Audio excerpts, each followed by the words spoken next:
What is up, everybody, and welcome to Celtics Talk Weekly Postgame Live. I'm your host, Seamus Zarlingo, aka Celtics Every Day. Alongside of me here, I got Ian Anangelo here tonight, aka at Anangelo. Go follow him on TikTok, Twitter, and Instagram, as well as me at Celtics.everyday on Instagram. And Ian, thank you for being here with me tonight and sitting through this torture fest and the rest of Celtics Nation joining us here tonight. Thank you for sitting through the torture fest because that's really what this game was. 135 to 102. The Milwaukee Bucks absolutely blow the doors off of the Boston Celtics. And this comes one day, not even 24 hours after the Boston Celtics pull out the win of the season. Okay, folks, the win of the season at the TD Garden against the Minnesota Timberwolves, the first seed in the Western Conference yesterday at, of course, are on the parquet floor. Jaylen Brown and Jason Tatum, they dropped 80 combined points on the Minnesota Timberwolves last night. Tonight, you see the minute count. Guys pretty well play only about a quarter tonight, about 2 quarters. They really only play until halftime.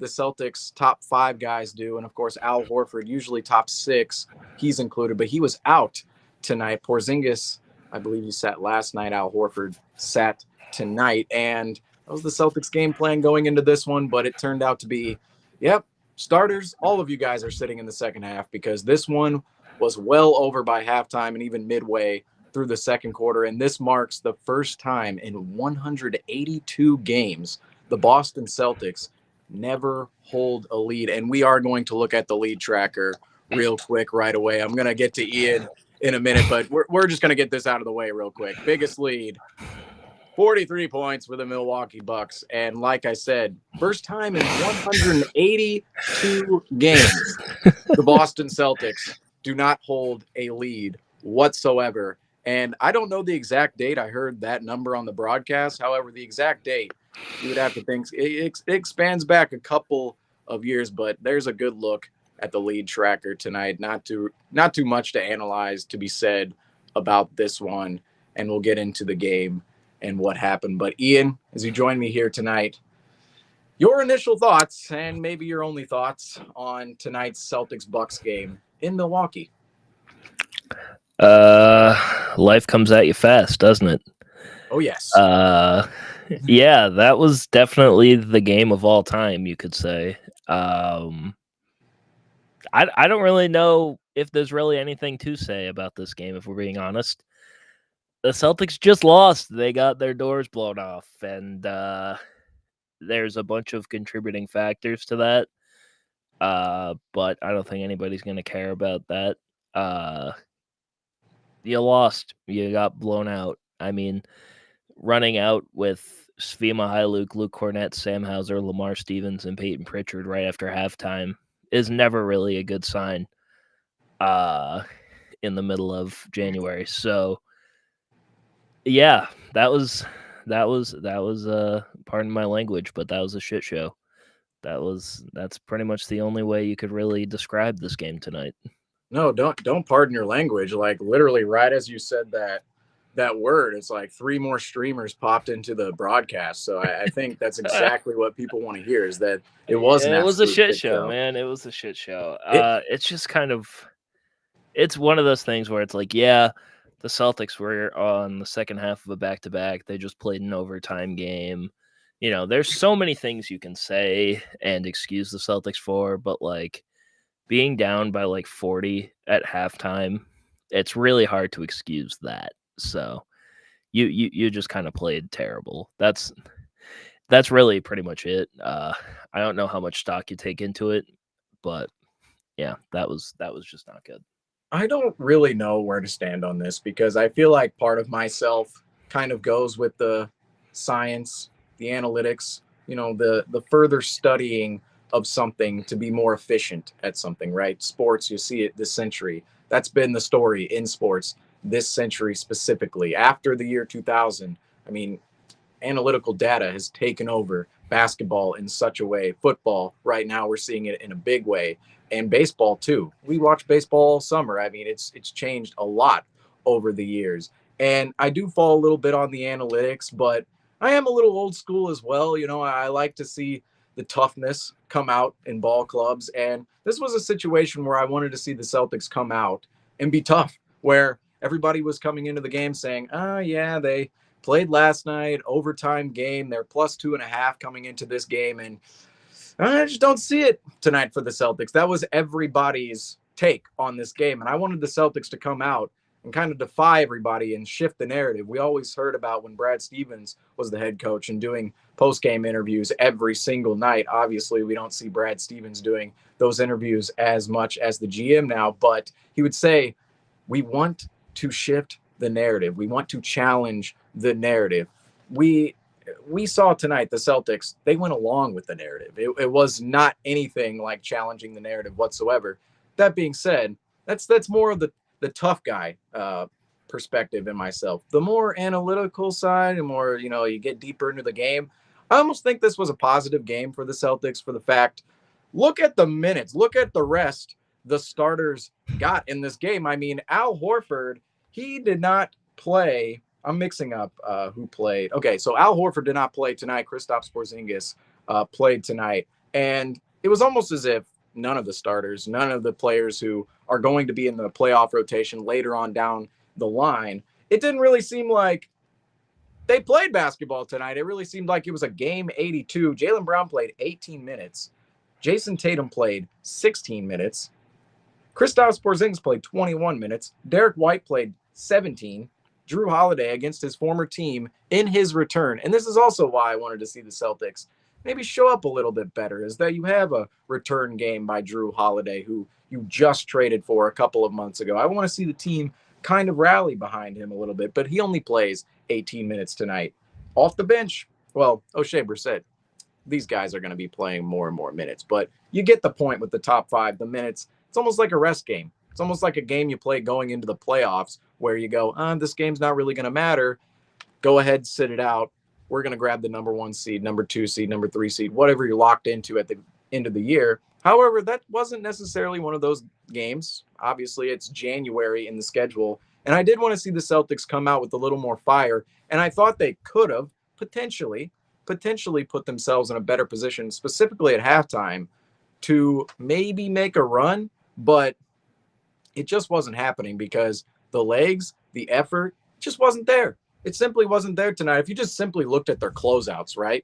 Defensive intensity, defensive energy, technique on closeouts, and the intent on what players are trying to do.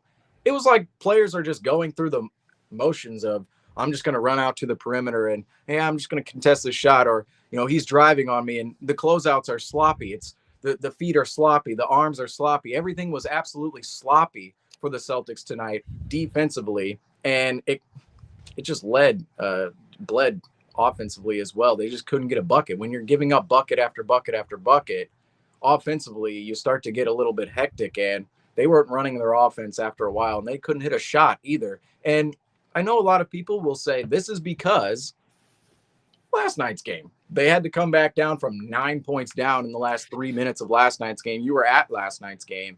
And, of course, they go into overtime. They play an extra half a quarter of overtime against the Minnesota Timberwolves. Very intense half of an overtime. And that could be part of the explanation for why everything was so sloppy mechanically, and the energy and intent in everything the Celtics were doing tonight was just so off. And that to me, there is some optimism and there is some explanation as to why this loss was so bad.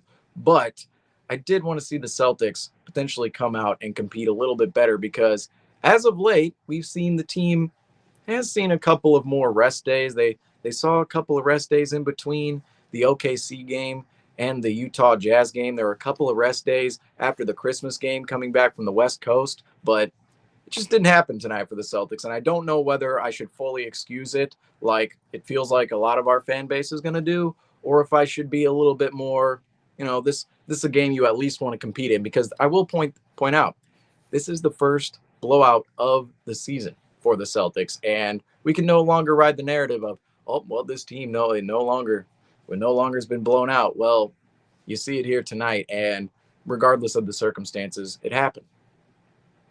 Yeah, I mean, I kind of agree with you because I do kind of want to write it off as like second half of a back-to-back type thing where like they basically just had to use all of their energy to beat the Timberwolves in overtime. But like I feel like at the same time if you get blown out by damn near 40 that excuse kind of goes out the window a little bit. Well, it just Because reaches a level where it's so bad. it's like yeah, you did play last night and you did play an overtime game and Tatum and Brown and White and Holiday all played over 40 minutes, but like you couldn't like keep this a game at any point. Like you couldn't have tried at all. like you didn't even it honestly looked like they didn't even try. Uh but like I kind of agree with you cuz like I wish they would have at least tried to make this game somewhat competitive, but hey, I don't know. I don't really know. I think the less we talk about this game the better honestly because I feel like I feel like the Celtics are probably not going to take this game too much to heart if I had to think about it.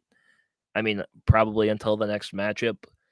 Um, like I don't know. I feel like this is going to be one of those games where you're kind of just like, "Yep, that happened. Let's move on and hope we can beat the next team." Like that's kind of what it's going to feel like. But the fact that it happened against one of your rivals for like the number one team in the Eastern Conference and the number one team in the league, that kind of also sucks because it's not like it was a game against like the Trailblazers, who ironically also got blown out by 50 tonight. But getting blown out against like one of your top contending teams kind of sucks because then now you kind of have to deal with the whole backlash from it on Twitter when anytime the Celtics are going to do anything, well, it's like, yeah, well, you lost to the Bucks by 33.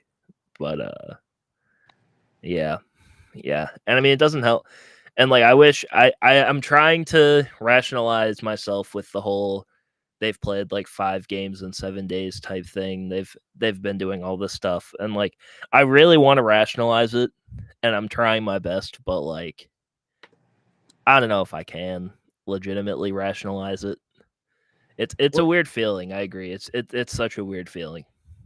well, to me, it's kind of like, okay, I understand that they would have a game like such with the stretch they've had, potentially that, there's going to be some tired legs when you play a game last night, fly on a plane across country, and then have to play a game less than 24 hours later. There's going to be some heavy legs, no doubt. That said, I just don't see like the accounting for how many points they went down early. It was like, okay, we're not even going to show up. It wasn't like, oh, we have heavy legs. It was like, we're not even going to show up. It wasn't. I don't know. It doesn't.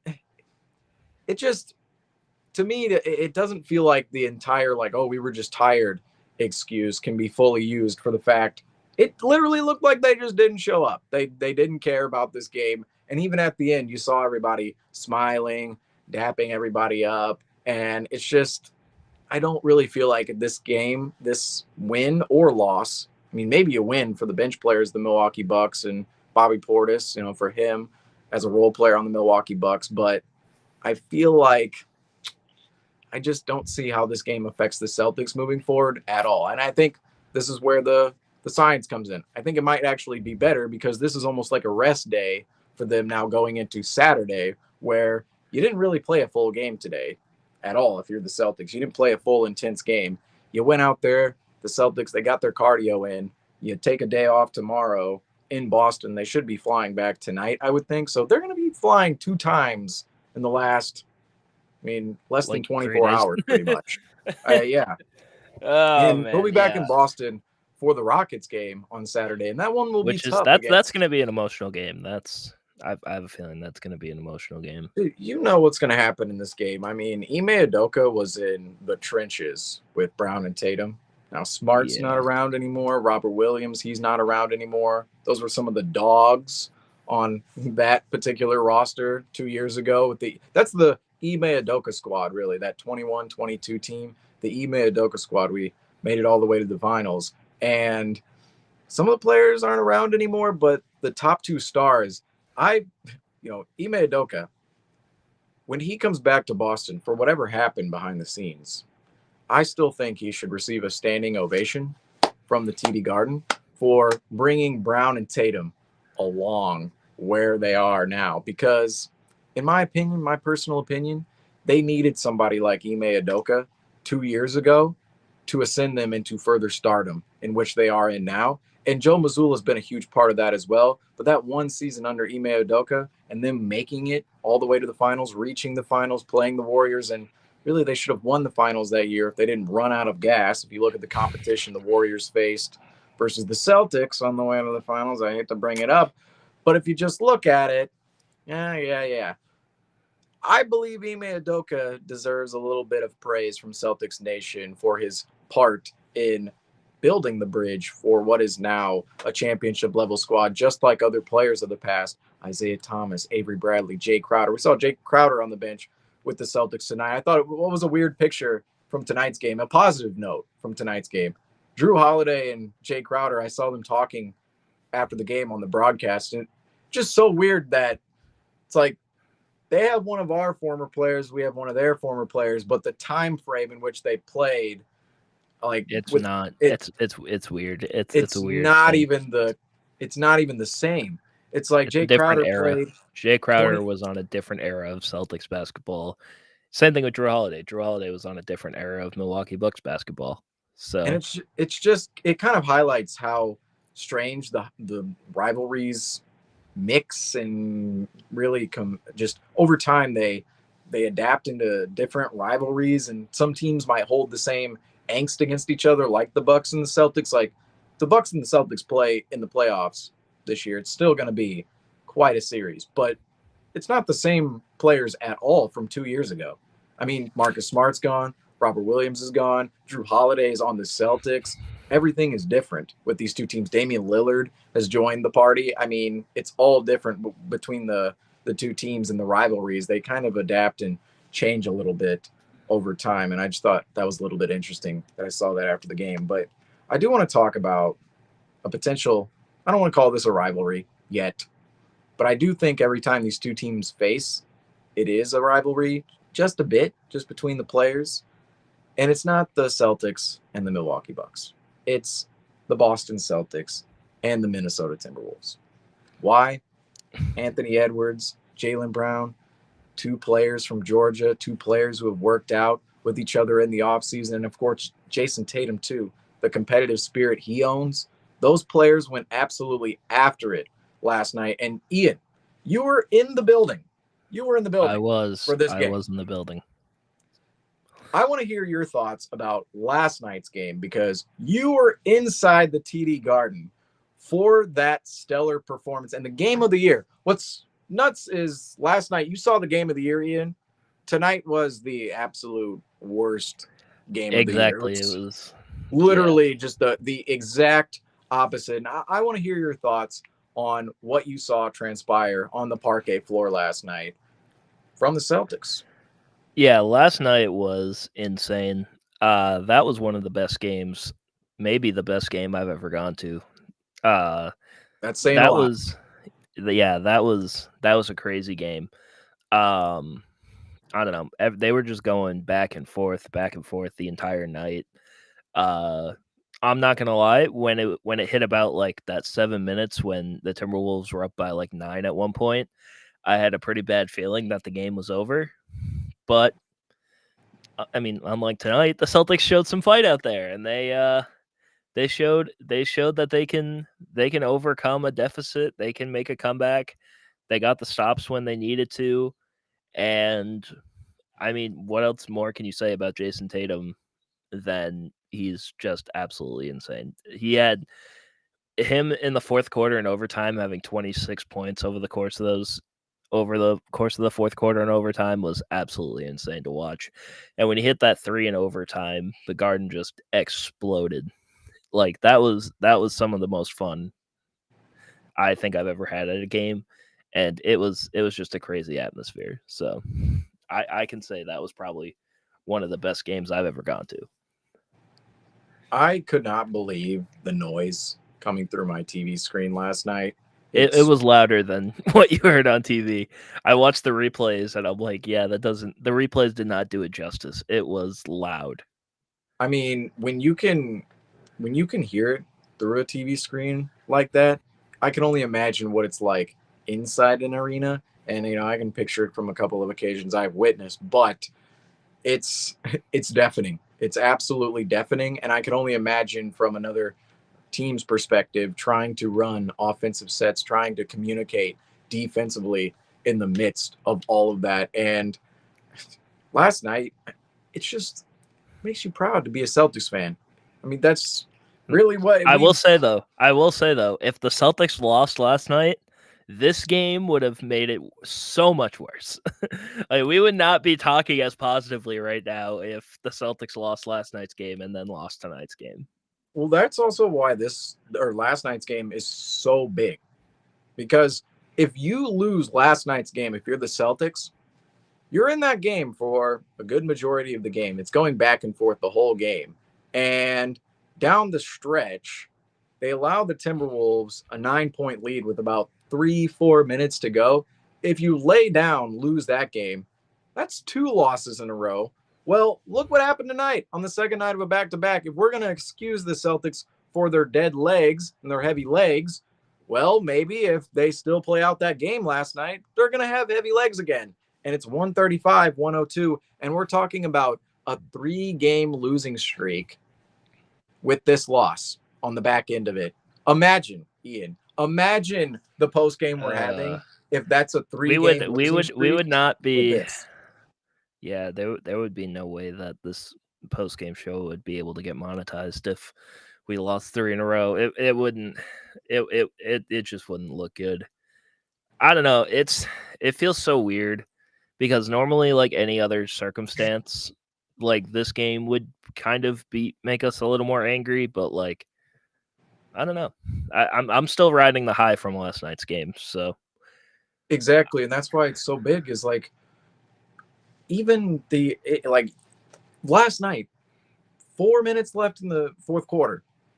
That point, if it goes differently at that point in the game, we are talking about something completely different here. And the Celtics trajectory, we're not talking about this game going, oh, okay, yeah, they took the night off and they actually attained some good rest, and that's actually good for the team. We're not talking about any of that.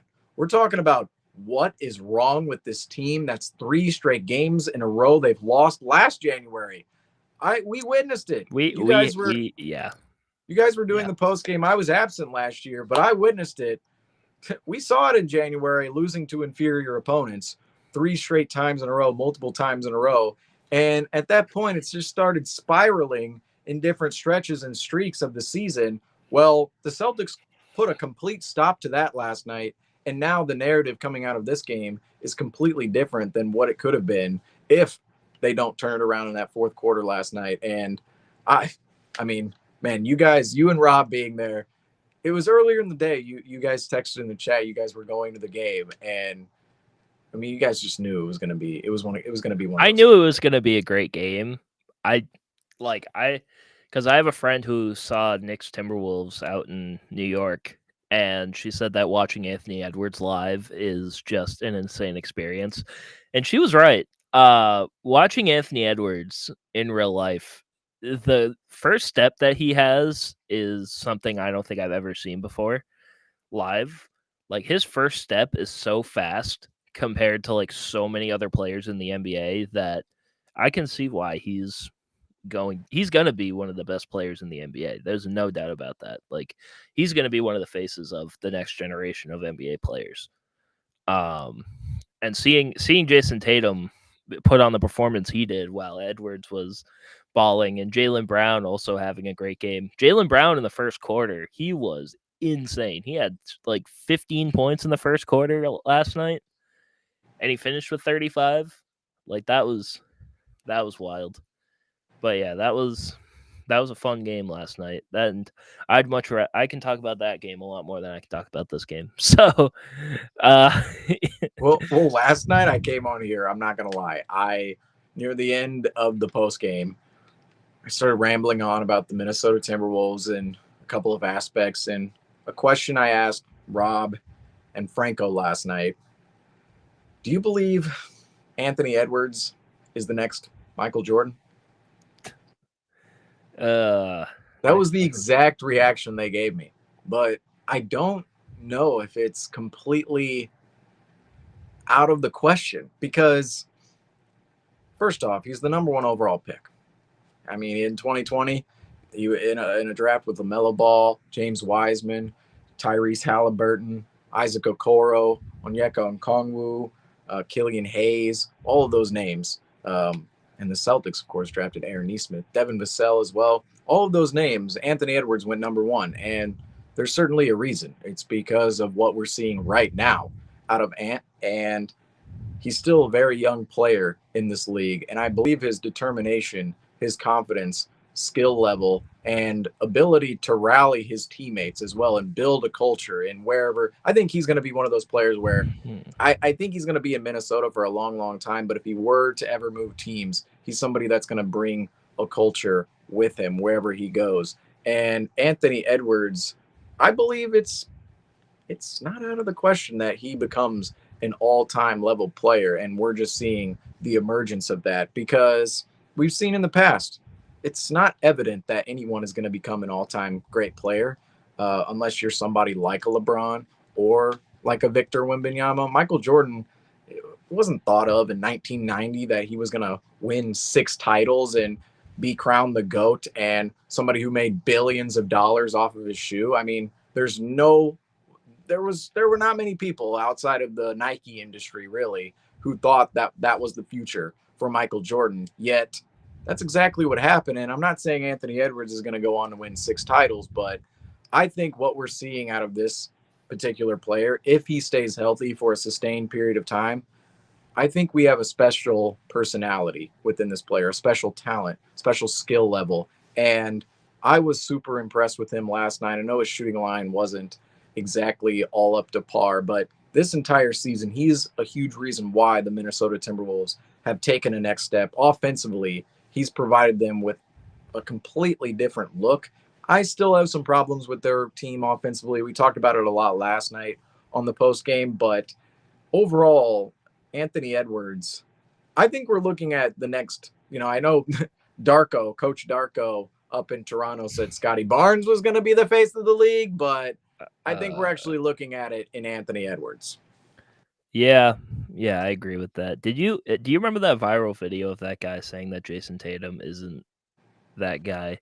Like he's not that number one. Do you remember that viral video that went through? It was like that YouTube short. Did you see that video on Twitter? Maybe. You're gonna have to describe it better.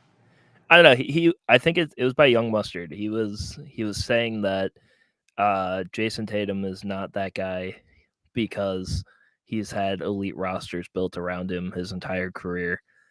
And if you put Kawhi Leonard or Kevin Durant on that roster, then, they would win a championship. But Jason Tatum can't be that guy because he didn't play well in the finals and he doesn't stack up to other superstars. So, first of all, I want to hear whose favorite player these people, when they talk about all this, who's your favorite player? Because the Celtics made the finals in 2022, and a big part of that was because of Jason Tatum. Number one, if Jason Tatum doesn't play well the entire rest of the playoffs, he scored 46 points against the Milwaukee Bucks, Drew Holiday and the Milwaukee Bucks in Game 6 on the same floor they played on tonight just a couple of years ago, en route to the NBA Finals. It's been the Celtics, it's been the Golden State Warriors, Nuggets, Heat. Those are the 4 teams who've made the finals in the last 2.5 years. We'll see who makes the finals this season. But I want to know who's favorite player. Because come on. I think he's a fan of Giannis, but he was saying that Giannis hasn't made the finals. He said it today too. He said, "Hey, look, it's Giannis beating an elite defense." that people said he couldn't. First of all, who said Giannis couldn't beat an elite defense? I mean, look, honestly, if we want to get into a deep conversation here, I want to circle back on Jason Tatum and why that argument's a little frazzled in a second. But Giannis, I guess the conversation of him not being able to go up against an elite defense is really his offensive bag is in the post. I mean, he's a post player, and he's somebody who can, if you get a running start at the rim, he's trying to find that within his arsenal. His off the dribble game is just average. I mean, it really is. If you have him off the dribble, it's just average. And what he's so dominant as is a physical player going towards the rim and scoring inside the paint. And from that point, it's like, yes, he's a dominant player, but does he have, Jason Tatum's handles? Does he have his shot? No. But does Jason Tatum have the length and athleticism as Giannis going towards the rim? Not quite. Not that Jason Tatum isn't lengthy and athletic himself, but Giannis is just a whole other level of that. I did want to circle back, though, on why this Jason Tatum argument is so ridiculous.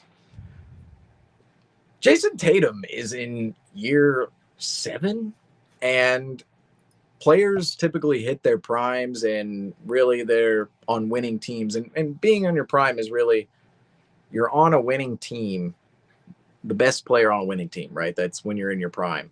And Jason Tatum, most players don't reach that age until, 25, 26, 27 years old. And that's what makes this generation of stars so impressive. And we look at the future of the league and go, what could be? Because all of these stars are reaching heights very, very young, in which a lot of stars typically never reached until around 24, 25, 26. We see some stars 22, 23 really getting into the conversation. And Jason Tatum, he came into the league as a 19-year-old. So, number one, his first Eastern Conference Finals run in 2018, which some people look at as, oh, LeBron beat the Celtics in Game 7. They didn't make it to the finals. People rewrite history and think, oh, Jason Tatum was the star on that team. No, he was basically the shifting option. It was Marcus Morris, Terry Rozier, Jaylen Brown, Jason Tatum. Those were your top 4 scoring options. Marcus Smart was also in there as well. And that's not a run where Jason Tatum's a star in any manner whatsoever. He's a rookie. He was a rookie. Like, he's way ahead of his game at that point. And second year, semifinals with the Celtics. Third year, conference finals, again, inside the bubble. And then after that, things go awry in the first round. Makes the finals in his 5th year. 5th year, Ian. 5th year.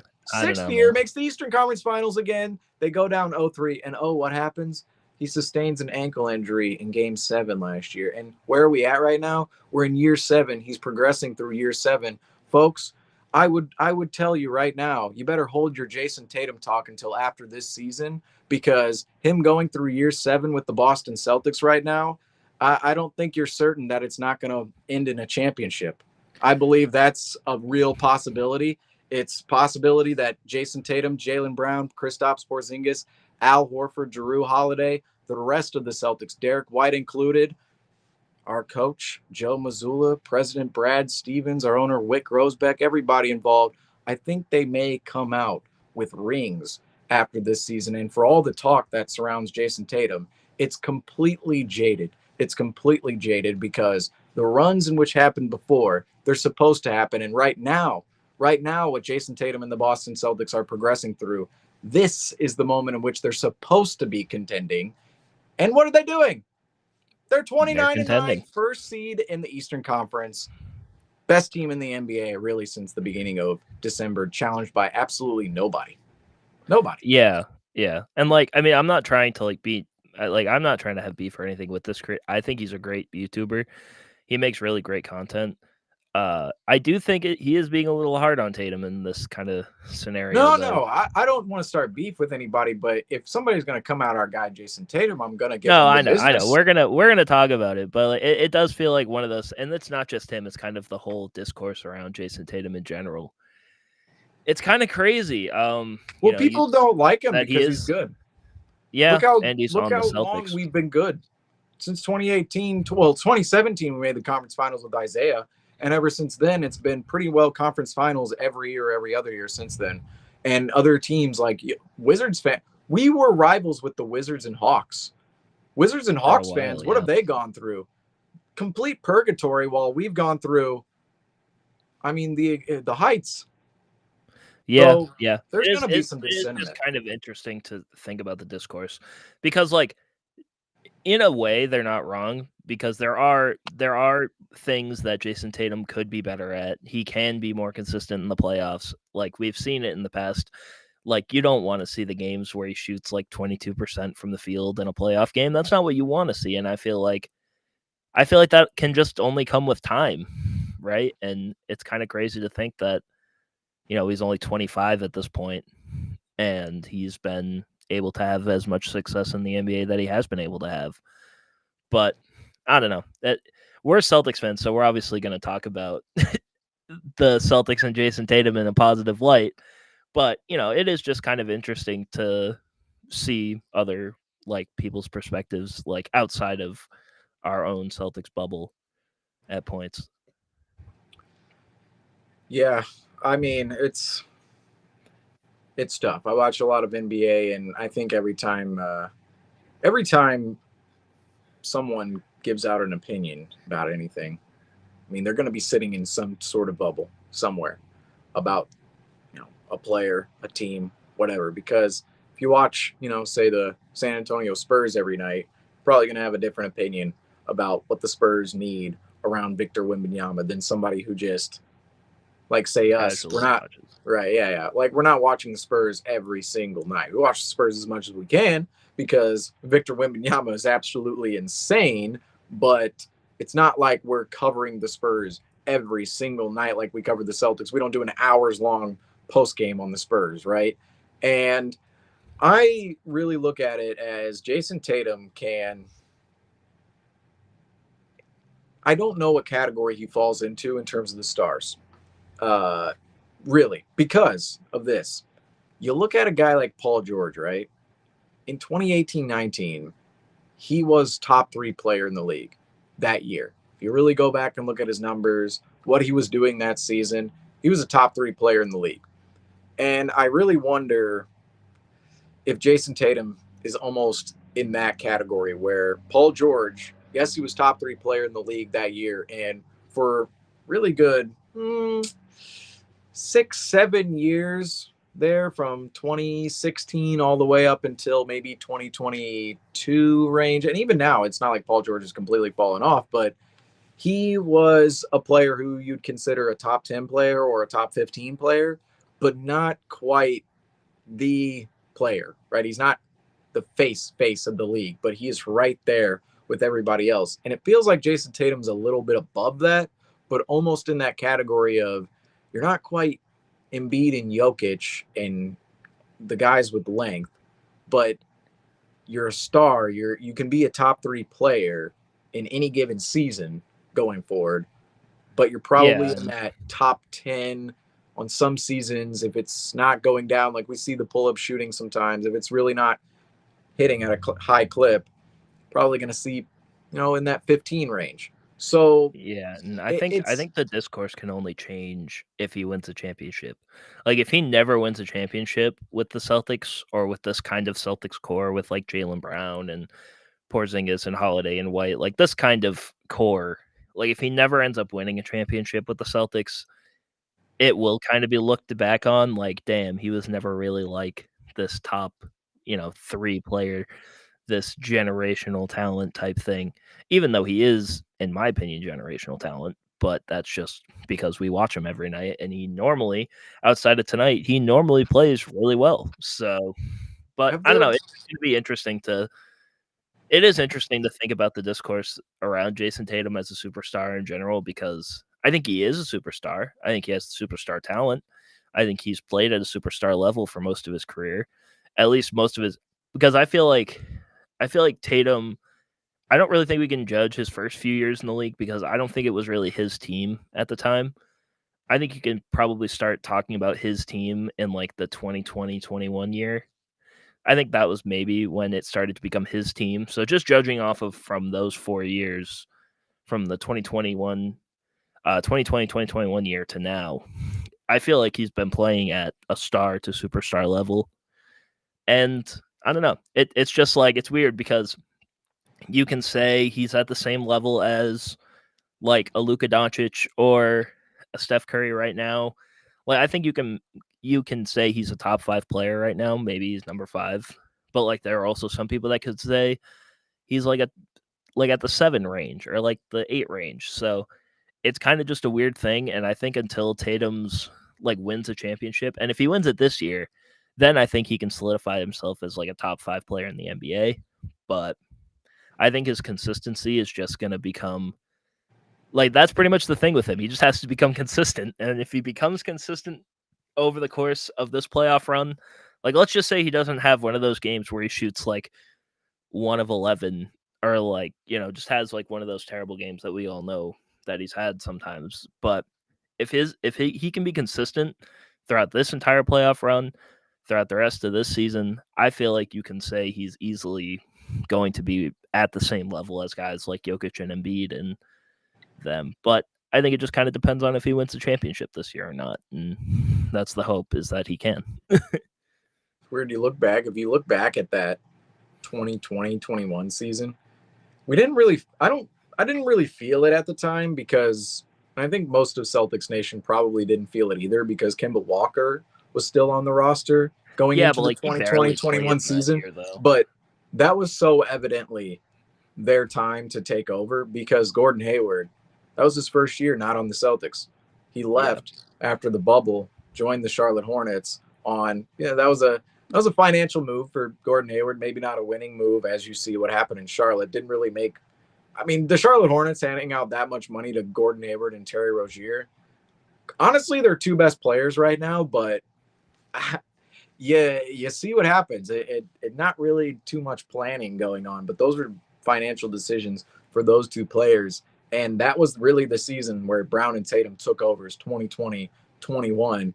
And what Tatum did ascending into superstardom that year, he had what? I was actually just the other night, I want to give a shout out here. So they're probably on right now. Oh man, should I give this shout out? I feel like people are gonna pop. No, we're gonna. You guys got to come back here if I give this shout out. But go check them out right now. They're Late Night Celtics, and my guy on there, Jake Eisenberg.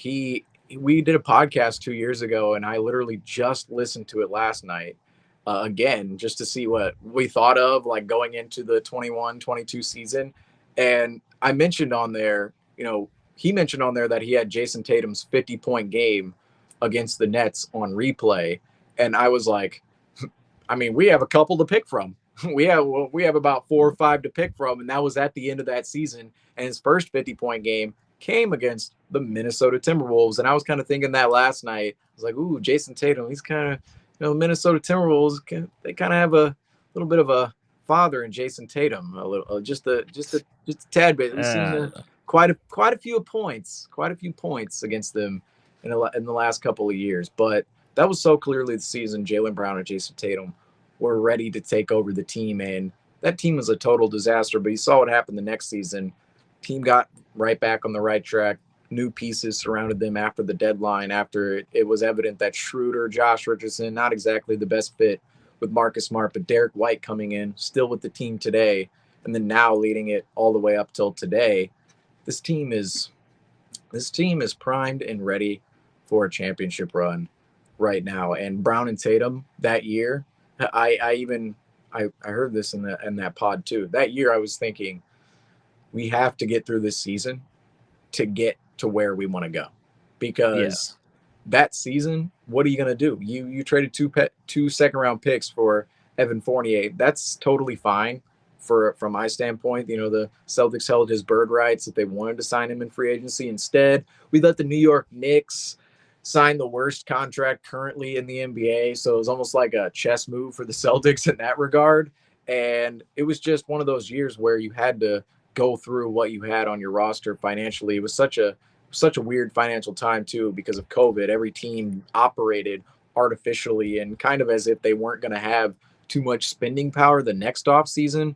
But obviously, as time moved on and things became more clear within what the cap numbers would look like, the Celtics were able to maneuver, have more flexibility. And Brad Stevens, that move where Brad Stevens goes from being the head coach to the front office manager, the general manager, the president of basketball operations, that may have been the biggest move ever in the Celtics franchise, because that period of time was such a crucial time for the Celtics, getting through that 2020-21 season and then getting them to where they eventually went, which is where they are now, into contention. It was such a big offseason that the Celtics needed to hit, and Brad Stevens was right at the forefront of doing such. And like I mentioned many times within my little tangent here, we've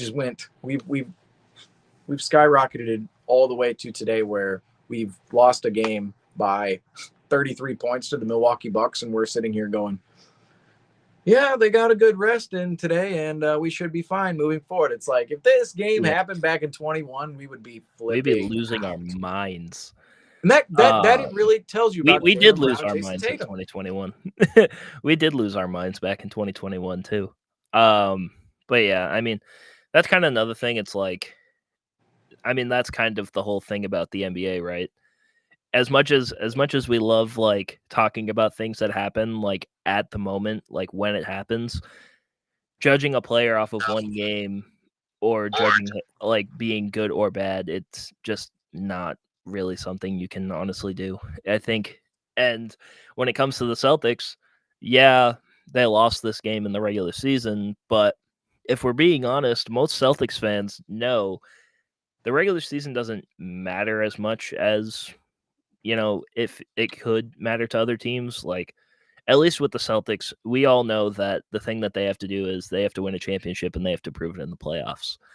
And like, I'm not saying the regular season doesn't matter at all, because you still have to play the games to make the playoffs. But at this moment in time, it's kind of like, all right, you know, all of these games are good and bad, but at the same time, you know, you just got to see what happens in the playoffs. And that's kind of the mindset that I think is kind of something I kind of came up as something that I'm kind of thinking of, where it's like the good and the bad. We can take the good and the bad as it comes. We can talk about the highs and the lows and everything that happens. But until, you know, the playoffs come, that's when it really starts to, you know, ramp up, and where I think we can really start having the legit conversations. But, you know, that's just kind of my thinking about it.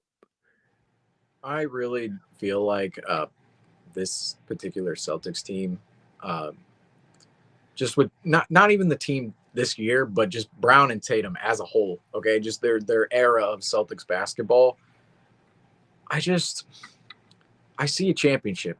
It's somewhere in the future. I just see it. It's not clear when it's going to come. Well, actually, no. I'm going to scratch that. I believe it's going to be in June. I think everybody should strap up. I think they should get ready for a Celtics championship in June, and we're going to be talking about another Boston championship. I know, Ian, we talked about earlier this season that it's the longest drought ever in Boston sports history this century, I believe. And I think it's going to end this year. I think the Boston Celtics, I have them winning the NBA title. Now, I know we're surrounded by Celtics graphics, and I am surrounded by Celtics jerseys, but from my objective basketball opinion, I think the Celtics have what it takes and are equipped with the talent to go all the way to the championship and win. In this era of basketball with Brown and Tatum, it feels inevitable that it's about to end in a championship. We're like, wait a minute, folks, not end. Wait, we're not going to end after this season. Tatum's not going to sign with another team after we win a championship. But I think it's going to eventually conclude one day, way later on down the line. And we're going to be looking at the conclusion of it with multiple championships under each Brown and Tatum's belts. And I believe it's still to be foreseen. And last year at this time, Nikola Jokic wasn't an NBA champion. He's a completely, different decorated player now than he was just last season. And 2020, before Giannis won his title when he went out in the bubble to the Miami Heat, look how many people doubted him and his NBA career and just was like, oh, how good is this man really going to be if he never walks away with a ring? Well, the Celtics, they're the best team in the NBA this season. Haven't shown anything until really tonight, and tonight there's a little bit of an asterisk with it after what happened last night. That they are the best team in the NBA, and I really do believe that this season could be potentially the season for the Boston Celtics. And Ian, like you said, you kind of have to wait and see what happens later on down the line in the playoffs, because in the playoffs, it's gonna be where the team has to take a step forward. In the regular season, I believe the number one seed, I'm not going to say it's locked and locked down, but I'm going to go ahead and say that the number one seed and the number two seed, probably inevitable. The Celtics grab one of those two seeds if they continue their current pace of play. Of course, you have to go home on Saturday and really reconcile tonight's loss against the Houston Rockets and Ime Udoka and go get a win against those guys. But if they continue their current pace the Celtics are on right now, I believe it's possible that they will be a 1 or 2 seed, right? It's not possible. I mean, Yes, probable. yeah. Probable. And at that point in the first round, say you're facing, say you're facing a Cavs team. Donovan Mitchell, we saw in Paris, France earlier today, dropped 45 points on the Brooklyn Nets. And it was a nice performance, I will say. It was a nice performance out of Donovan Mitchell. I mean, we can go further on that, but it was a nice performance out of him. And what if we face the Cavaliers in the first round? They take us to 6 games, right? We don't sweep them. They take us to 6 games. They take us to 5 games, play an extra game against us. I mean, those are really the type of moments that we are waiting to see out of the Celtics, is just to close out teams early in the early rounds, and then subsequently not let the little mistakes beat them in later rounds, and then be making the extra plays when they need to. Because we saw in that Milwaukee Bucks series 2 years ago against, I'm all over the place, against the Milwaukee Bucks 2 years ago, that series, the Boston Celtics in Game 5 could have easily won that series in 6 games, and that would have maybe played a little bit of to an advantage if the Celtics go on and face the Miami Heat. They don't play Game 7 potentially against the Miami Heat. Maybe they finish that series quicker. Maybe against the Warriors, they're not as tired. They're not running with as tired legs. And in Game 5, we lose that one at home. And we kind of want to see in the playoffs from this team those mistakes at the end of games, whether it's a rebound off a free throw or hitting a free throw or turning the ball over. We want to see those mistakes limited to the point where this team can advance smoothly. And it's going to be a rough road. It is every single year, but I certainly believe this team, with all the talent we do have, even after this loss, is equipped to do so. Yeah, that's the hope, right? Like that's what we're hoping for. We're hoping for the Celtics to win. And But I I don't know know. a lot of people will say after tonight that the Milwaukee Bucks might be our most touted rival in the Eastern Conference, but in your opinion, we kind of talked about it, like we weren't going to talk about it, but before the post game, we kind of, mentioned the Miami Heat. We talked about them in the past as being like, okay, they're definitely the team that we don't want to face, but they're in the 7th seed right now. And, depends, what shakes out in the end of the seeding. It's really caked from 4 to 8 right now. Could still finish higher up towards the Celtics in the standings. Still a lot of season left. But out of all the teams that aren't the Miami Heat, right? Who's the one team that you do not want to see in the playoffs? And could it be the Milwaukee Bucks, who we saw tonight? Yeah, I mean, I definitely don't want to see the Milwaukee Bucks in the playoffs. I think after Miami, Milwaukee is probably the second biggest. They're the second biggest team that can stack up to the Celtics, because it's not only Giannis anymore. They do have Damian Lillard and they do have Chris Middleton still. So they still have a lot of guys and they have a lot of playoff experience, just like the Celtics do. So I don't know. I think Milwaukee Bucks are still probably the second biggest hurdle to the Celtics. You can argue the Miami Heat are more or less if you want, but I don't know. It's so weird to think about, because when you think about the Miami Heat, you're like, oh, they're never going to be the best regular season team. But just when it comes to the playoffs, the Miami Heat just find a way to be just an insane matchup against the Celtics. So I don't know. It's weird. it's tough because, you know, I want to say it's Milwaukee because it feels like it should be Milwaukee, right? Like the Celtics and the Bucks are always contending for the top 2 seeds every year. But like there's just something about Miami that has this, I don't know, this just cloud over the Celtics that they just can't seem to shake. I mean, they shook once, but other than that, it just seems like there's just this thing that Miami has that just stack up to Boston better than almost every other team in the Eastern Conference. But I don't know. It is weird. I think it's going to be Milwaukee or Miami, though. But I mean, this when you also give goes your back to our previous conversation.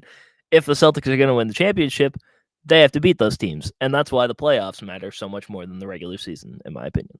and it's really about, later on down the line. I think every year, this conversation is really about who, because some of these teams who are elite will be knocked out before we even see them. And it's really later on down the line. It's like, all right, out of all the elite teams, who do you really want to be standing in front of you? And I'm not going to lie, I think the one team that actually I think the Celtics can beat is the Milwaukee Bucks. The Philadelphia 76ers, I believe, are being highly underrated right now. The Milwaukee Bucks, everybody talks about, ooh, yeah, Damian Lillard is on the roster. Well, the Philadelphia 76ers, Tyrese Maxey has made the jump into stardom and defensively brings a lot more to the floor than Damian Lillard, to the point I believe the Philadelphia 76ers, for the players they have at the top of their roster and the depth they own as well. They own a little bit of depth and can consolidate some of that depth for a further piece at the deadline. Tobias Harris is no pushover. I'm just saying out there, Tobias, solid run with the Sixers. Doesn't get a lot of recognition, but solid run with the Sixers since joining the team in 2019. And I just believe the Sixers in a series against the Celtics, Joel Embiid, how many losses to the Celtics can he take before he mentally goes insane? I mean, for real. But I I don't know. It's like it is one of those things though, but I'm not gonna lie to you. And like we talk about who the biggest matchups are against the Celtics. Any matchup I'm gonna be scared of against the Celtics just because it's the playoffs and you never know what can happen in the playoffs.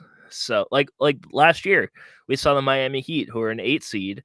They won in the play-in, and then they made it all the way to the NBA Finals, having to beat the Milwaukee Bucks, who were the number 1 seed last year, and they beat them in the first round. Then they beat the New York Knicks, and then they beat the Celtics to make the finals. So it's one of those things where it's like, I don't know. That's just the anxiety of the playoffs. And so, in a way, any matchup that the Celtics have can scare you in a way, just because the uncertainty of the playoffs is just a completely different level than anything else. Yeah, no doubt about that, because it's really the tiny margins. I mean, the Celtics can lose one game at home. The first two games, you win game one, right? On your home floor, you're up 1-0. Second game is just as pressurized, because if you lose that game, all of a sudden you could work the whole season. This is why it's a little funny that we talk about seeding throughout the season. I think seeding matters, but doing the little things and building your confidence and cohesion within the clubhouse and the squad on the floor, I believe those things are much more important than seeding sometimes, because you look at the first two games of a series. The home team needs to win in order to attain home court the entire series. They need to win both games. And if the Celtics say they lose a game two to the number 8 seed, right? Well, congratulations, Boston Celtics. You've worked 82 games for the number 1 seed, and one game, it's gone. One loss, it's gone. They have home court now. The 8 seed, who's worked all year for the 8 seed and not the number 1 seed, now has home court after one game. And we all know it doesn't quite, physically work Like, it's not as like that. easy as talking about that, but yeah. I mean, that's pretty much what happens. If you have to win that game, though, that's why it's hard. You have to win that game if you're a road team to make it that situation. But if you're the Celtics, you all of a sudden have to win a road game and you don't have home court. And you can't just, the point of home court, right, is that if you win every single home game, you're going to win. And that's Yeah. what's scary about the Celtics team, is that if they have home court throughout the playoffs, even into the NBA Finals, they don't lose at home. They're 18-0 at home if you win every single home game. And Plus, you do grab a road game like you saw the Denver Nuggets do last year against the Miami Heat. I believe it was in game 3 or 4 they grabbed a game on the road, and that's what made it a 5-game series. Like, they were able to go grab a road game amidst them completely dominating at home. And if the Celtics can do that in the playoffs, I mean, that's what can really push along a run. That's what can make a team an all-time great team, is not making those mistakes at home in a game 5, losing a game, and needing to win game 6 on the road. It's just simply, hey, we're going to close this game out in game 5, and then hopefully if you're up If you lose 3-1 at out, that point, yeah, you're closing out the and series. Or if you're, maybe, of course, tied 2-2, you're going to close out the series on the road. yeah, maybe that's the other thing where it's just like, maybe it's just the anxiety and just being scared of what the Celtics are going to do, because we've seen what they've done the last few years, just like the way that everything tends to shake out. It's just like there's just so many times where they kind of just defeat themselves. And maybe that's the biggest that's the biggest opponent is themselves. I mean, that could be true for any team, but the biggest opponent to the Celtics is going to be themselves when it comes down to it. Because are they going to make the same mistakes that they've made over the last 2 or 3 years that have cost them a championship? Are they going to turn the ball over 20 times in every game? Are they going to shoot a bunch of contested threes for no reason? Are they, there's just so many factors that, like, it seems like the Celtics just get into their own heads sometimes when it comes to the playoffs. And I don't know. I'm just hope maybe we're just kind of trying to recover from past trauma, but hopefully the trauma isn't gonna pop up again. But that's what we can only hope for. Ian, I got a message for you and the rest of Celtics Nation who experienced any playoff trauma last year. Okay, it ain't happening this year. All right, it ain't happening. It ain't happening because last year at a certain point, bro. Okay, this is just gonna be a personal thing. I wasn't gonna leave the entire broadcast of covering the Celtics after 7 years, and they were gonna win the finals last year. Like, that just wasn't happening. So when I stepped back in here this year, I'm like, okay, I think we can win the finals now. We're not running with first year Joe Mazzulla. We're not running with oh my goodness, we lost Ime Udoka right before training camp. We're not running with players who are perpetually injured and really what became a flawed guard trio between Smart, White, and Brogdon. Way too much overlap between all three of those players and how to structure the lineup down the stretch. I didn't see it last year. I really didn't with the team. I mean, it was somewhere. I never felt it at any point in time, to be honest. I mean, right after we lost Ime, I didn't feel it. Joe Mazzulla as a first-year head coach, no, it just wasn't happening. Just wasn't happening. When the team goes through something like that right before the season, right after the season they just went through, going to the finals, building the culture back up with Ime in the clubhouse, I just didn't see it last year. This year, I think it's completely different where they've been through that run. They've been through the pain. They've been through the failure together. They've added pieces to make them more versatile as a squad. And I believe the sacrifice, it's there with this ball club and also within the front office too. They understand, okay, we're not going to, Marcus Smart, for as good as you are, there are some inefficiencies in your game that we undoubtedly need to address if we want to go out and win a championship. And that's what they did this summer. The Boston Celtics, they traded for Kristaps Porzingis, traded for Drew Holiday. The lineup makes total sense. And I believe at the trade deadline, we're probably going to see, I went on here and said they're probably not going to be too aggressive at the trade deadline, but I do think there's going to be another piece added somewhere because I do believe that this particular iteration of the Celtics, Ian, you said it best. The only team beating the Boston Celtics are the Boston Celtics. That's the only team beating them. But I think this specific Boston Celtics team, I think they are the most sound level team, most mature, most prime team out of any of the Celtics teams we've seen up to this point with Jaylen Brown, with Jason Tatum. And for me personally, I didn't see it last year. I see it this year. I see it this year with the squad. I think we're going to win the title this year. I know it's kind of weird to come on here after a 33-point loss and say this, but I I'm bullish on this point. This team is really, really good. And the fact we can come in here after such an L and talk about them in a positive light because of last night, what happened, I think that just signifies how good this team really is and symbolizes where they could potentially go in the future. Yeah, I agree. It's just like, I don't know. Maybe I'm just anxious for the playoffs to start because like there's still so much time left in between, and we're kind of like at the period between like Christmas and the All-Star break where it's like, damn, like this lull in between is just kind of like it's kind of like the dog days of the NBA where you're just kind of waiting for the playoffs, but at the same time, you're only like halfway through the season. So I don't know. I'm just kind of, I don't know. Maybe we're just all antsy, and like I take games like this like kind of seriously because like they did lose, they lost really bad, but at the same time, like you said, this team is extremely talented, and one loss in the middle of January could, it's not always the biggest deal in the world. And It was like, to me, it's like, did they even lose? They played 15 minutes. The starters did. It's like, yeah, how can you even count that as an L? They weren't even out there for like 40 minutes of the game. Like sometimes I it does understand what happened at the beginning, but it's like this game, I don't even.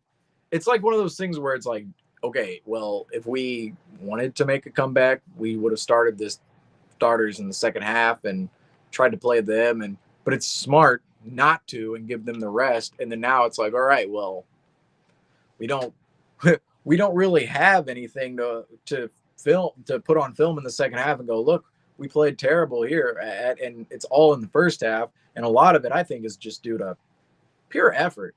I mean, really pure effort. If you really watch the defensive possessions tonight, I thought it was the most stark defensively because we've come in here so many times and talked about Celtics defensively. They got after it tonight. Yesterday against the Minnesota Timberwolves late in that game, defensively, what caused the Tatum three? What led to the Tatum three that absolutely blew the roof off the Garden yesterday? It was a Drew Holiday. It was I don't remember who the other person was, the other player, but it was Drew Holiday and another Celtic trapping Anthony Edwards. And what happened? Active hands, Drew Holiday gets the steal, passes up to Jason Tatum. Garden goes nuts. He makes a three. And that was not happening tonight in Milwaukee at all. It was like the complete opposite. It was like, oh, if Anthony Edwards, say, was in Milwaukee tonight, say it was Damian Lillard, I mean, guys just didn't care to pick him up. I mean, it wasn't the same amount of effort. It wasn't the same amount of intensity. And I believe that if we see what we saw last night transpire consistently, which we have over the past month and a half, I think this team is still going to be on the correct path. But as for us tonight, we've been on here quite a while over a blowout loss. And we didn't even talk about the loss for that long. I mean, hey, I think we just like the Celtic starters, we didn't spend a whole lot of time out there talking about this game. So, I do want to apologize to some of our players off the bench, like Kata, Banton, Lamar Stevens, Fee Mikhailou, Peyton Pritchard, and Sam Hauser too. Sam Hauser was actually playing kind of a hometown game. He's from Wisconsin. Sam Hauser was the only one that was hitting their threes in the first half. He hit the only three by the Celtics in the first half of this game. And what's a little weird about that shot too is that when he hit it, you're kind of thinking, all right, we're getting going here. And then it was like, yeah. But hey, he was 4 for 8 from three. He hit more threes than anybody in the starting lineup. So, but yeah, Peyton Pritchard was also 6 of 13 tonight, 2 of 9 from three. But he went to the line 7 times in his 30 minutes of play, 21 points. And should we bring up player of the game tonight, Ian? Should we? Sure, why not? I was gonna not air this because I feel like we should air this thing. I think tonight's player of the game. We used them all last night. Last night we had a dual player of the game, Jaylen Brown, Jason Tatum. They were so good last night, combining for 80 points against the Minnesota Timberwolves that we didn't have another player of the game to hand out tonight. I really, quite honestly, I don't really know who you hand it to in this game. I mean, we'll give it to Peyton, but look, let's talk about that for a second though. Peyton Pritchard, 2 of 9 from three, 21 points in 30 minutes in a game we get shellacked by 33 in. Well, I mean, player of the game, it's just one of those games where it's like, okay, what are we just gonna hand this to the top scorer? Like the entire team, they didn't play well. Oh, the entire team didn't play well. And yeah, you can say some of the guys came off the bench and contributed, but it's unfortunately in a game where didn't mean too much to the entire squad. And I will say though, some of the guys off the bench, this will mean something for their career, getting tape on film. A lot of these guys do not see the minutes in which they see. Svi Mykhailiuk saw 17 minutes tonight. Lamar Stevens, 19. Delano Banton, 17, 18 really. Keita, we've seen him a lot, but 13 minutes tonight. And that's more film that can be put on tape for other NBA teams to look at, potentially going into the trade deadline, potentially going into the offseason later on in the summer, when some of these guys are inevitably going to be free agents. And maybe the Celtics, too, want to keep some of them around. I know a player that I am specifically looking at right now, actually in the rotation. I know I actually missed this player. I knew I was missing him. I was like, I know I'm missing a guy here. O'Shea Brissett, 17 minutes off the bench tonight. I was a big fan of his in Indiana. I was very excited to see the Celtics sign him over this past offseason. Now, at the beginning of the season, wasn't necessarily receiving a run with the squad, wasn't necessarily in the rotation consistently, might have had a couple of good moments here or there. But this last little stretch here, O'Shea Brissett's been in with the starting group. He's been in with the top players on the squad, and he's been in the rotation just a little bit. And you're seeing his aggressiveness is keeping him in the game, because even tonight in this blowout, he had that one drive attempt off a hectic situation. Came in here last night, talked about how the plays going awry. You need to, if you're an NBA player, if you're within a basketball team on a roster, some of the plays that really go awry, players and teams, they need to know how to reconcile those plays in the moment. And I thought O'Shea Brissett, saw earlier tonight, Kristaps Porzingis doesn't know where to go, kicks it to the corner. O'Shea Brissett, everybody's hunched up into the corner. What does O'Shea Brissett do? He doesn't dribble, doesn't look around. He goes straight to the rim, goes behind the back on Damian Lillard, and absolutely throws it down on Brook Lopez. And that kind of aggressiveness, and also defensively, he's a player on the Boston Celtics typically when the team is playing a normal game, not on the second night of a back-to-back after a game of the season. He's somebody getting after it defensively with the rest of the squad. And some of his, pitfalls within his game, they come within his offensive ability to create, hit open shots, and just the IQ. Some players we know with this squad, Jason Tatum, Jaylen Brown, Drew Holiday, Derek White, Al Horford, Kristaps Porzingis, they've all been in the league for almost a decade now, all of them, and they just have a higher IQ than some of the players not in the league for as long and not in situations with, say, Jason Tatum, Jaylen Brown. Look at the amount of reps these two players have seen over the past 7-8 years they've been in the league versus O'Shea Brissett and a lot of these other guys coming off the bench. They're not playing starter minutes in the NBA and developing the same kind of looks and feel for the game that some of the starters do develop. And I think O'Shea Brissett, he's starting to break into the rotation a little bit. And tonight, the 17 minutes we saw out of him, I think the 17 minutes is a bit fluky because he played a lot in the second half, but I think him receiving minutes is not so much of a fluke because we saw his minutes, some of them came early while the team was still trying to be competitive out there. And I think O'Shea Brissett, this is kind of the trajectory I wanted to see for him. At the beginning of the season, looked like, it might not actually play with this squad, might not break the rotation, but now it looks like he's going to be, could be our 9th, 10th man on a certain night. And he's the first player we look at, and we're not looking at, not to trash on some of these other guys, but he's not necessarily, he's kind of elevating himself from the group of Mykhailiuk, Stevens, and Banton, I would say. Yeah, I agree with that. Yeah. Yeah, and also, I hate to say it, but a guy like him or Pritchard or Hauser could also be used as trade bait if they did want another guy. That's the tough part about these conversations. Yeah, it is, but I like watching Hauser and Pritchard and Brissett play. I do. This team, it's just like they need a more established guy off the bench, it feels like.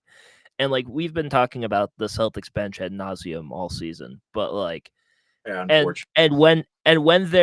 when they're on, they look great. And the Celtics normally win games when their bench plays really well. But that doesn't always happen. And like it just feels like each guy that we have coming off the bench outside of Al Horford, and Al Horford has, he's 37 years old, but each guy we have coming off the bench has their own like notable flaw that could potentially kind of screw the Celtics at one way or another. Peyton Pritchard, he's a great player when his shot is falling, but it's not always falling. Sam Hauser, kind of the same thing. If his threes aren't falling, he's not the greatest defender in the world, so it's not really worth having him out there sometimes. Luke Cornett, we know the problems with Luke Cornett. He doesn't really do a whole lot sometimes, and he's kind of a defensive liability as a guy that's 7 feet tall. And O'Shea Brissett, who is a great defender, he plays with great energy, but his offensive game is also kind of a liability at times. So it's kind of weird. I feel like we could, have a whole nother podcast just talking about the Celtics trade deadline acquisitions and options of what that could be. But if anything, the Celtics should be looking for somebody, at least somebody a little more established who has experience coming off the bench in a playoff team scenario. Kind of like a guy like Jay Crowder, even though Jay Crowder's not playing right now with the Bucks. But somebody like that. I don't know if there's really a guy out there like that right now off the top of my head, but I feel like if we're moving, somebody and we're looking for a guy, that should kind of be what the Celtics' priority is. Yeah, in this group right now, I said it makes it a little bit of a tough conversation because some of them, they play their role and they play it well on some occasions, especially against opponents in which might not be the most touted against the Celtics. And Pritchard, Cornette, Brissett, those three players, you could potentially package that for something, along with some picks for something if you're the Celtics. But it's not really evident what those three players are going to get you. And if you were to consolidate those three players for, say, two players or one player, is that going to equal the value of those three players just on the Celtics roster alone? And it's just it's a weird trade scenario landscape for the Celtics this year because of the players on the back end of the roster. If you do go ahead and make the questionable move, you could severely hamper your depth more than what it is right now if you're the Celtics. But if you do make a little bit of an aggressive move and it works out, could pay a lot of dividends into going and winning the finals later on in the season. I believe the Celtics will add somebody, whether that's going to be via trade. They package Cornette, Pritchard, O'Shea Brissett. I don't want to say there's not another player. Sam Hauser is kind of important to this team from a shooting standpoint off the bench a little bit. We know his shooting lulls can be a little bit apparent. Al Horford's really the player where it seems like, the Celtics would never trade away Al Horford. But his $10 million salary is very movable, especially attached with some of these other players. And you almost create the scenario where it's like, okay, well, if you attach Al Horford's salary with, say, Pritchard's and, Brissett or Cornette, that can all of a sudden really get you something out there. But you still question if just having Al Horford on the squad is more valuable than not having him on the squad and having somebody else. Like I said, these names are not utterly apparent yet, but we'll see going towards the trade deadline. And tonight was certainly a game where I believe will be watched. It'll be watched by some NBA teams looking at tape on some of these players going into the trade deadline. And even next offseason when, like I said earlier, some of these guys will inevitably become free agents after the season with the Boston Celtics if they're not waived, if they're not traded. And from that standpoint, this is a great opportunity for the guys off the bench to put some film on tape and really just play well in a circumstance where it's really a different ball game in the second half. It's the Bucks bench versus the Celtics bench. You're not playing within the flow of a game at all, and it really just becomes a whole scrimmage game for both teams and a big practice per se at that point if a team really isn't competitive. But Tonight, the Celtics saw a lot of those guys off the bench who may be involved at the trade deadline, may not be involved, may be involved in the playoff run. Who knows later on down the line. But 135 to 102, the Celtics fall to the Milwaukee Bucks. And Ian, before we check on out of here, let's hear your final thoughts on tonight's game against the Milwaukee Bucks or last night's game against the Minnesota Timberwolves. Final thoughts. I opened the show with this, but life comes at you fast. One day you're watching the game of the year and your two best players are playing 40 minutes plus in a game and winning it in overtime. And then the next day they're playing like under 20 minutes and they're losing by 33. And I guess my final thought as a whole is shout out to Bill Belichick. He is no longer the Patriots head coach, and it's the end of an era with New England Patriots football. Man, I should have wore my Patriots hat on here. It was such a staple within my fashion on camera 2 years ago. I think I wore the Patriots hat almost every post game 2 years ago to start the season, and should have broke it out tonight. But wait, I just saw something on screen though that I think we should maybe just touch real quick. Totally forgot about this. Let's look at them. Let's drum roll, please, folks. We're gonna drop the All-Star jerseys here on Celtics Talk Weekly ourselves, and this is coming from Ian. You're gonna give credit here from NBA Uniform Tracker. At least that's where I saw it. I think they got it from somebody else, but I didn't see who they got it from. But that is I do know I saw it on NBA Uniform Tracker though. That is our source for these uniforms. And folks, let's take a look at the All-Star uniforms this year for 2024. Woo! The NBA All-Star Game will include these All-Star jerseys.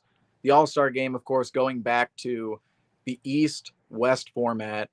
I had a little bit of an opinion on this before the post game. I said, I don't really understand the whole color scheme being in Indiana, but Ian, you laid it out pretty simply to me. You're like, oh, the East-West format's back. And I went, oh, right, totally forgot. This makes sense. And personally, I'm all in on these jerseys. I don't know about you, Ian, but I'm all in. I am very all in on them. I think they look really nice. I like the color. It looks, I don't know, it looks nice. I like the pinstripes on them too. They do remind you of like the bubble All-Star game where like they wore the yellow and blue. Remember the yellow and blue ones? The ones where Tatum and Brown were first All-Stars together. And I think it was the 2021 season, like the 2020-2021 season when they wore the yellow ones because it was supposed to be in Indiana, but it ended up being played in Atlanta. But they do kind of look like those, but I really like those. I like the pinstripe. I like the blue and the red. It kind of brings back memories of the old All-Star games where, the East and the West would play against each other and it would just be red and blue, just normal. But I don't know. What's your opinion on the NBA should be bringing back the old way that they did it, having each player wear their own individual team? What's your opinion on that? Because low key, that would be pretty cool to see, but I don't know.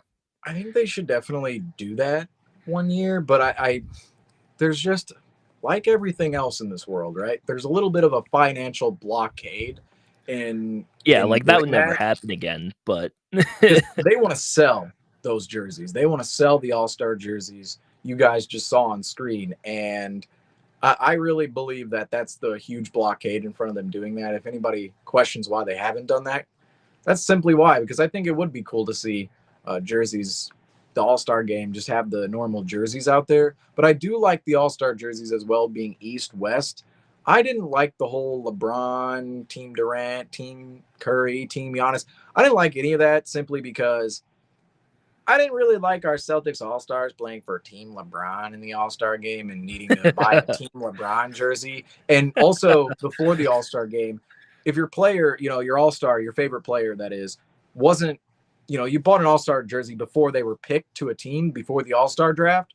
Well, you could buy a white jersey and the player plays for the black team in the All-Star game. Yeah, I hated that. That was so annoying. Because didn't you? That was like no, I was going to, but I was going to buy the one last year, like the Tatum Utah one, but the only ones they had available were the ones that he didn't play in. Like they had the blue Tatum All-Star Game jersey, but they didn't have the orange one that he dropped 51 in. So, and let's actually take a look at these again, because I think this year we'll see Brown and Tatum in that blue jersey this season. yeah, So I think so. Yeah. This is the difference, folks, is that in prior years, what we're talking about is in the draft, these would be the two jerseys for the two teams, and you would have one player be selected one place, one player be selected. Say if we had Brown and Tatum, and we would essentially, before the draft, it's like, all right, we bought a red Tatum jersey, but then he's selected to the blue team. And then it's like, all right, he never played in that jersey. And so this year we'll just see Brown and Tatum, Porzingis, maybe Derek White too. Hey, how about Jrue Holiday? Let's get in 5 All-Stars. I'm bringing the campaign for everybody. 5 All-Stars from the Celtics. Let's make it happen. They're all going to be in that blue jersey. And I think the only pet peeve I have against that right now, the blue one, is kind of looks like the Sixers jersey just a little bit. We're going to see our Celtics guys in it, but like Sixers jersey. But I will say I do like the jersey designs overall. So yeah, there's that caveat. I don't know if I was that big of a fan of the jerseys last year. I think I'll always remember them because of how good Tatum and Brown played in that game, but like the orange was kind of a lot. I don't know if I was a huge fan of it, but I like the aesthetics of last year's game. The game, I don't know. This decade's All-Star games, little weird, because that 2021 year, to say, that was supposed to be in Indianapolis, was in Atlanta. The court didn't match up with the players' jerseys at all. It was like, yay, look, we're wearing Pacers All-Star jerseys, but the game was not anywhere near the Pacers facility whatsoever, and just didn't really make too much sense. But some of the aesthetics, I like, even the 2020 All-Star game, that was Tatum's first All-Star game. And that's what bothered me about that one, is that All-Star game, they selected teams, right? Yeah. And they still wore the red and the blue. And Tatum was in the blue jersey, but Kemba Walker, he was in the red jersey. The red one. And it was kind of like, looks like he's playing for the West right now, but it was just weird. So the aesthetics of the All-Star game this decade have been a bit off, but I'm hoping that with these jerseys, the court we see this year, them going back to the East-West format, simply putting East players in blue, West players in red. I don't know if you remember, Ian, I think it was 2016 or 17. They had like this, no, I think it was, I can't remember which year, but they basically had the East in gray. It was like one of the Isaiah years that he made the All-Star game. Yeah. And then the other team was wearing black, right?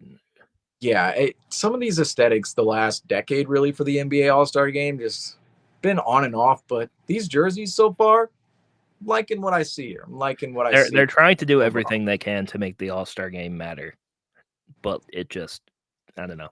I don't think it ever will. It's literally a popularity contest for most of the time, but at the same time, it's just kind of like, yeah, it's cool seeing your favorite players play with some other cool guys, but at the same time, it's kind of a meaningless game. The issue, I heard Adam Silver talking about this on a podcast about a month and a half ago. I forgot which. I think it might have been on the JJ Redick podcast, potentially. And it was how the NBA All-Star game, he was basically laying out how it's a big event for the city, like whichever NBA city is hosting it. It'll be a pretty sizable event for that city. And at the All-Star event, it is like you go out. There's certain events that are held. There's certain areas where there is. I mean, it's a way more in-person. Basically, what I'm saying is that it's an in-person event, right? You're physically going. That is what the hoopla is for. Like if it's in Cleveland, if you live in Cleveland or you're a tourist in Cleveland or somebody traveling to Cleveland, it's like, oh, this is something to do in Cleveland, right? Or something to do in Las Vegas, Los Angeles. And that's what kind of, I think the All-Star game should be reserved for cities like Salt Lake City, Cleveland, because it's such an in-city event. And when they move to LA, it's like, all right, thanks. LA has a million events every single night. I mean, it's a city of billionaires. Thanks, NBA, for hosting the All-Star game there. But outside of all these other cities, it's such an in-person event.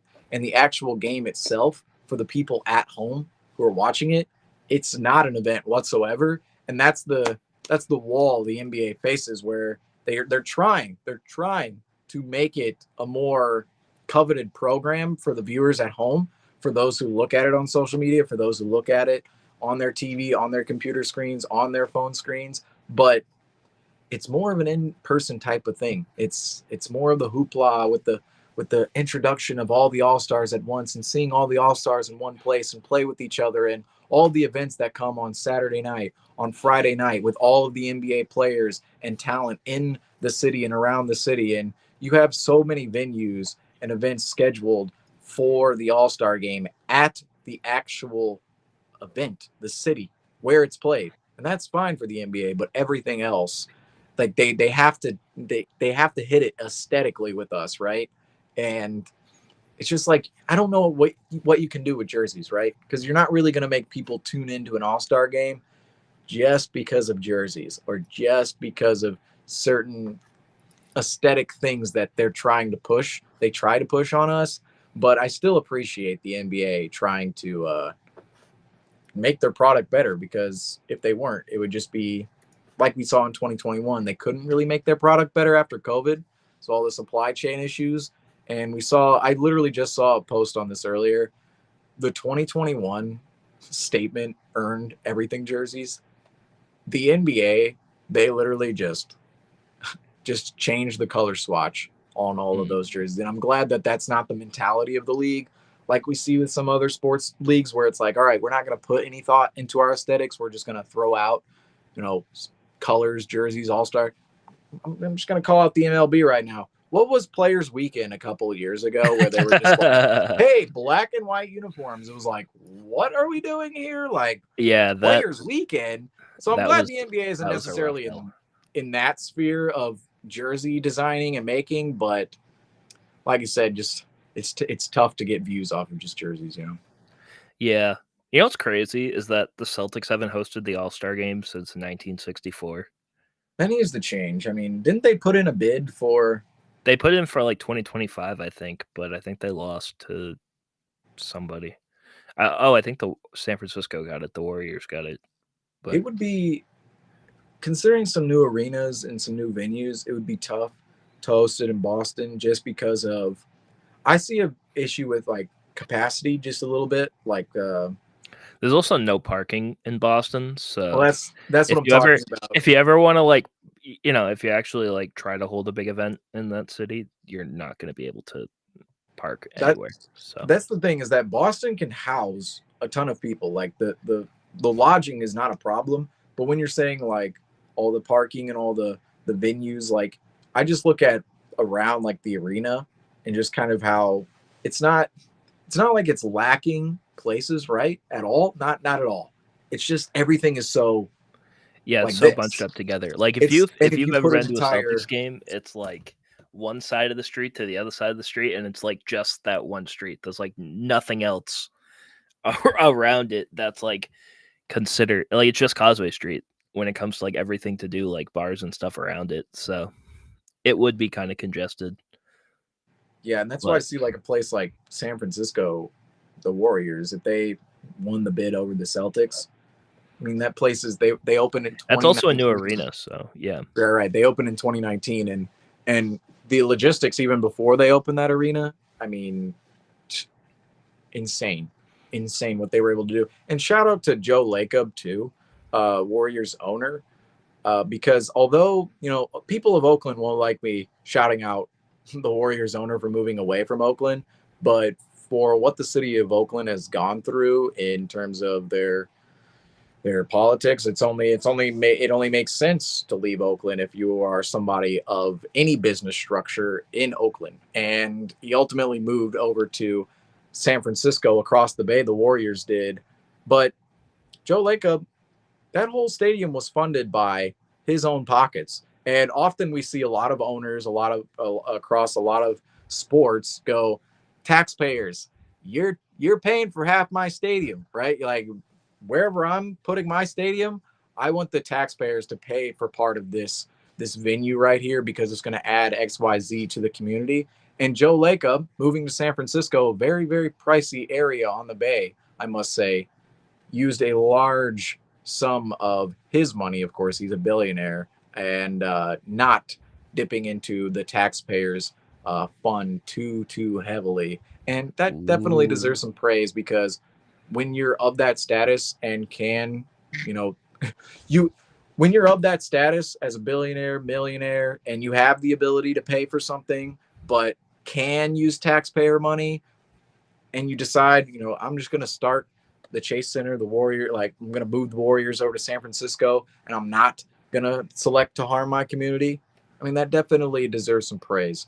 So them getting the All-Star game is pretty cool to see that they're going to get it. But like I said too, I still think it should be saved for the smaller markets. Just saying, saved for the smaller markets. I understand why the NBA would want to have it at a new venue like the Chase Center, but some of the smaller markets, I think, like I said, it's an in-person event, so make it more oriented towards the teams who, or cities rather, who don't see those events too often. But a lot of logistics come into play.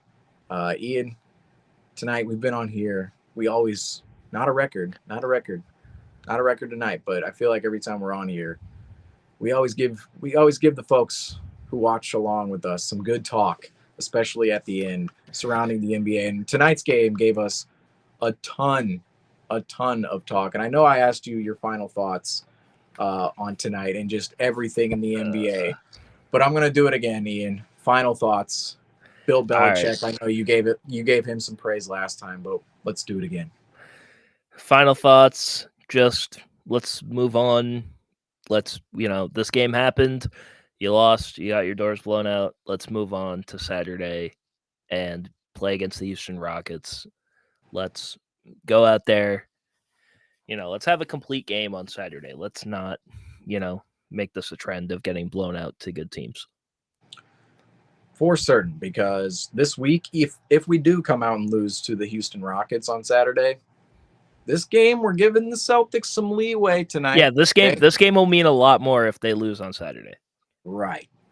So they have to come out with some more intensity. I believe they will against Ime Udoka on the home floor, in front of a Saturday crowd. I believe it's a little bit earlier of a game, if I'm not mistaken. Isn't it an awkward time game, or is that later in the? I feel like that might be later in the season, but it's going to be a contest.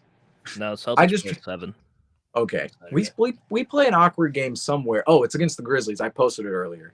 We play at like 5 o'clock, 6 o'clock against the Grizzlies a couple weeks from now. Unfortunately, this big news came out in the NBA. Marcus Smart not going to be available for that game. Will not make his return against the Boston Celtics in 2023-24. Still a chance to make his return this calendar year, next season, but not happening this season unless the Memphis Grizzlies trade him elsewhere to a team we have not yet faced yet. Still a possibility as well, but he unfortunately goes out for 6 weeks with a severe finger injury. But as for the Celtics, no more Marcus Smart on the roster, and unfortunately we don't get to see him. But on Saturday, we do get to see somebody make his return to the Garden, and that is Ime Udoka coming in with his new Houston Rockets squad. I cannot believe we're sitting here on the post game 2 years later talking about Ime Udoka coming into the Garden with his Rockets squad right now, and the Celtics still being title contenders. But